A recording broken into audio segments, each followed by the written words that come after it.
E você sabia que a depressão tem afetado cada vez mais as crianças? Pois é, isso mesmo.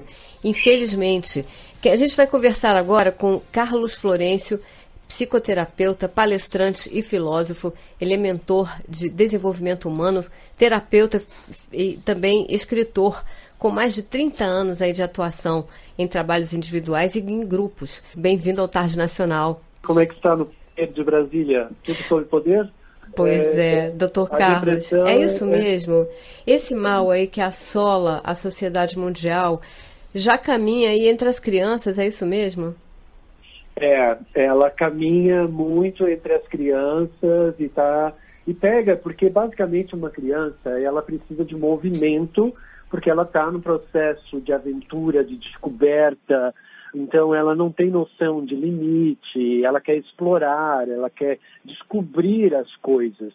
No momento em que ela está confinada, ela não tem com quem trocar, porque muitas vezes ela pode não poder descer para brincar no condomínio, pode não interagir com outras crianças, não ter um irmão, só estar com pessoas, às vezes, adultas em casa, ela não ter esse acesso, né, a essas trocas. Isso faz com que ela não tenha os estímulos necessários para o seu próprio desenvolvimento. Consequentemente, ela vai ter que acabar tendo estímulos muito focados, talvez no computador, talvez no joguinho e tal, mas isso não é aquela interação propriamente ao vivo, né, com a energia que a criança gosta, da interação dos jogos, da brincadeira. Com certeza, então, o momento que decorre, ele é muito propício ao desenvolvimento dessa depressão infantil, mas a depressão infantil não é só de agora, ela tem que ser, sempre os pais devem observar. Pois doutor Carlos, disso, né? Como é que se identifica, né, com uma criança com depressão e o que é possível se fazer para evitar, né, que isso aconteça, principalmente agora, nessa quarentena? Então, quando a gente fala em depressão, ela é o nome já faz a gente sentir que é alguma coisa que está indo para baixo, que está pesado, né? Então é um mergulho, né? A depressão é sempre um mergulho no inconsciente da pessoa, é um mergulho nas profundezas de um emocional onde desestabiliza e a pessoa não consegue controlar e que gera mal-estar. Então, basicamente, quando nós pensamos em depressão, a gente vai pensar numa pessoa fechada num lugar, não falando com ninguém, não interagindo com ninguém, talvez triste, talvez chorando, mas não, às vezes tem outros sinais que são muito diferentes daqueles que nós normalmente estamos acostumados a definir, como, por exemplo, a criança reclama de dores que não existem, não consegue dormir direito, ela se sente inferior na relação com as outras pessoas, não consegue render na escola, não faz os deveres da escola, pode ter incontinência urinária e fecal, ou seja, a pessoa acaba fazendo xixi, né, nas calças, na cama. Irritação é um sintoma? A irritação é um sintoma também? A agitação também, em demasia, porque ela está angustiada, ela está incomodada com alguma coisa. Então, é assim, a depressão, ela pode, normalmente, há uma tendência de uma diminuição na motivação. Então, há uma tendência de perder a vontade de fazer coisas, né? Choro fácil, exagerado, falta de apetite, né? E sonolência, preguiça, né? E uma carinha triste e tal. Isso é normal. Mas também a depressão pode fazer a pessoa ficar eufórica demais, né? Que é quase como se fosse uma coisa meio que bipolar, onde a pessoa tem um euforismo e uma tristeza ao mesmo tempo. Então, isso pode ser também considerado como sinais de depressão quando a pessoa não está realmente no seu equilíbrio, né? Pois é, doutor Carlos Florencio, nós estamos conversando aqui em rede e a Luciana Vale, lá no Rio de Janeiro, tem perguntas para o senhor. Ela está participando aqui com a gente também nessa entrevista. Legal. Luciana. Obrigada, Maria. Boa tarde, Carlos Florencio. Boa tarde, Luciana. Tudo bem aí no Rio? Vamos levando. Não é da melhor forma que imaginávamos, né? Carlos, eu tive notícias aqui de famílias nesse período de quarentena que lançaram mão de uma Iniciativa muito interessante, né? Quase todas as famílias com apenas um filho, né? Filhos pequenos ainda, acabaram adotando um pet, um cachorrinho, um gatinho. O que você acha dessa possibilidade? Claro que tem que lembrar que, passada a pandemia, o cachorrinho permanece, o gatinho permanece com a família, né? Óbvio. Mas em relação à criança, você acha que para, enfim, afastar um pouco essa angústia, né? É interessante? É interessante, mas como você mesmo frisou e frisou muito bem, né? Existe um bichinho que você vai ter que se dedicar, você vai ter que zelar, ser responsável, porque um animal de estimação não é como uma criança que um dia vai crescer e vai ser, talvez um dia vai ser independente, que hoje em dia é muito subjetivo isso, né? Tem filhos que se mantêm, às vezes, né, deficiente e no controle dos pais a vida toda. Mas uma criança, um animal, ele não tem essa vontade própria. Então a pessoa tem que entender que talvez no primeiro momento ela está utilizando isso como uma espécie de salvação para um processo que precisa-se de alguma coisa para se interter, uma companhia, né? Porque um animal, ele realmente supre uma coisa de solidão, de carência, né? E tal, mas não pode utilizar ele apenas para suprir uma deficiência, principalmente porque o animal não tem essa obrigação, né? Como nenhum outro ser humano tem isso por obrigação. Então, é válido sim, só que a pessoa tem que observar para ver se realmente, como ela vai se ver depois da pandemia com isso. Então é sempre bom pensar, ok, eu estou pegando esse animalzinho hoje, por quê? Qual é o meu interesse? O que é que eu quero com isso? Qual é o motivo que está me levando a fazer essa escolha?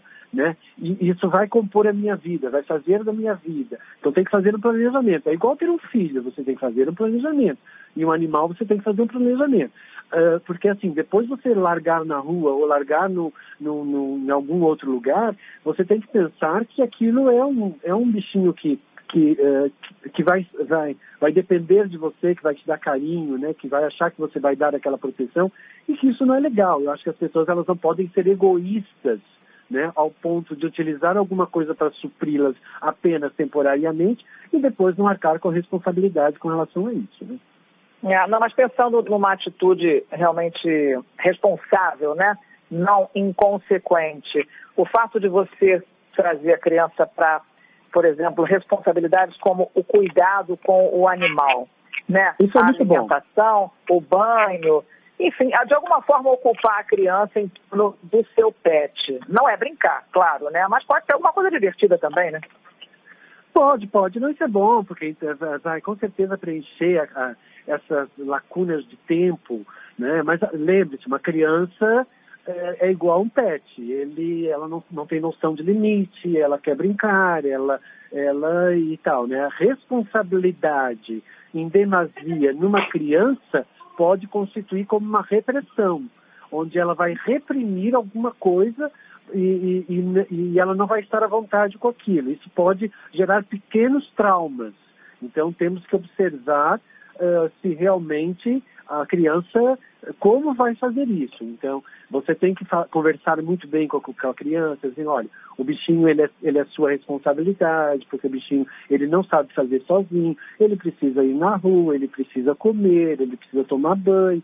Da mesma forma que você cuida de você tem que cuidar desse bichinho. Você está afim, você vai cuidar dele, entende? Então, assim, tem que conversar com a criança, fazer a criança se visualizar, imaginando ela tendo que ter essas responsabilidades, né? Porque senão a criança, ela vai dispersar e ela vai esquecer do bichinho, de dar a comida, de dar o banho, e ela vai se interter com uma outra coisa, porque ela tá ali focada sempre no momento presente, ela nunca está pensando no daqui 1 hora, 2 horas ou 3 horas, porque a criança, ela vive o momento, né? Então, ela não sabe que mais tarde ela vai ter que não sei o quê. Por isso que a gente tem que estar sempre chamando a criança para vir comer, porque senão a criança não vem, entende?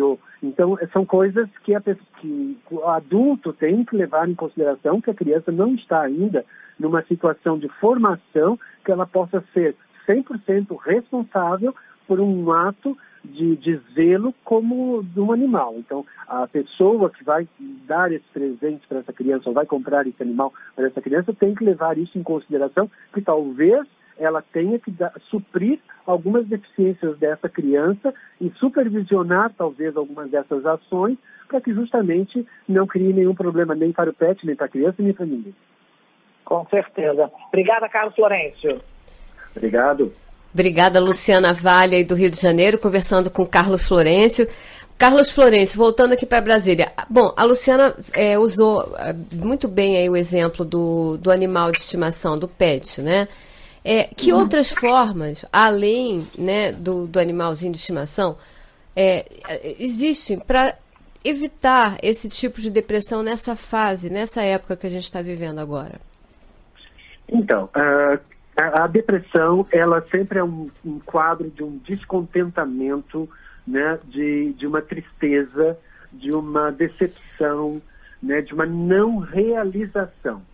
Toda pessoa que está muito bem com aquilo que ela está fazendo na vida dela, realizada, e que ela está fazendo plena, portanto, ela não está fazendo para suprir uma carência, uma deficiência, uma insegurança, alguma coisa assim, ela está fazendo porque ela ama aquilo que ela está fazendo, ela muito dificilmente vai desenvolver um quadro depressivo. Né? Por quê? Porque ela tem estímulos constantes de realização.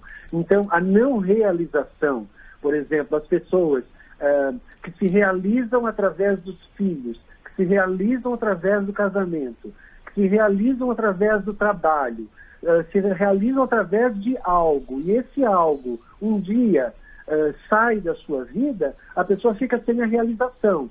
Aí os filhos foram embora, e aí, se não vieram os netos, para ela se realizar nos netos, a pessoa pode ficar depressiva.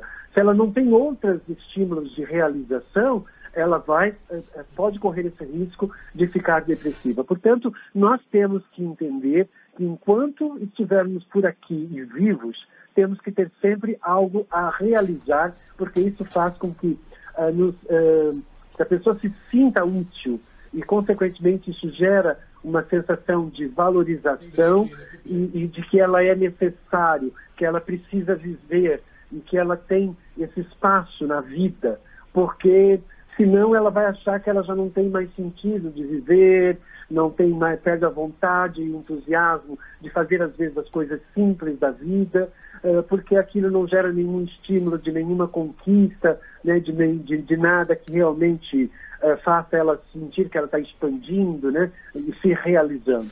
Então, as realizações são sempre muito importantes. Você pode, em vários momentos da sua vida, se realizar em várias coisas, se reinventar, né, porque a vida é feita de fases. Né? Então, é saber viver cada momento da vida e, quando chegar à idade, você saber fazer outras coisas, preencher o seu tempo. Então, quanto mais estivermos, né, ocupados com coisas, menos tempo, talvez, vamos ter tempo para ficar entristecido dentro de casa, né, isso, muito boa dica. Por uma televisão ou coisa do gênero, entende? Que normalmente acontece. Então é isso, né, Carlos Florencio? A criança procurar algo que a criança goste, né, que ela queira fazer, tenha vontade, desenhar, por exemplo, pintar. Desenhar, pintar, jogos. Procurar coisas que ela goste, né? Isso, mas também tem que perguntar para a criança, né, Maria? Mostrar porque coisas muitas vezes diferentes. o pai pega e acha que não, olha, isso é bom para ela e vai lá e compra e olha, agora você não. Olha, às vezes tem que perguntar para a criança tem que sentir que ela é importante. Ela tem que ter o interesse dela, né, naquela aquisição a vontade ali. dela, a satisfação dela. Cuidado sempre muito com a imposição, porque toda imposição gera uma repressão, e toda repressão cria um trauma. E eu sou especialista em resolução de conflito e em traumas, né? Dos grandes focos do meu trabalho é mecanismo de autossabotagem. E muita criança, nessa fase, elas criam padrões e assumem acordos lá no inconsciente delas que podem carregar para o resto da vida e isso comprometer a felicidade e a realização delas e que talvez hoje elas não estejam 100% depressivas, mas que lá na frente elas podem se transformar num adulto depressivo, ácido, rancoroso e chato de conviver. Né? Pois é, fica aí a dica, né? As boas dicas, então, de Carlos Florencio, psicoterapeuta, palestrante, filósofo, escritor, conversando com a gente aqui no Tarde Nacional. Muito obrigada pela sua participação aqui no Tarde com a gente. Muito obrigado, minha querida. Tudo de bom para vocês e vamos em frente.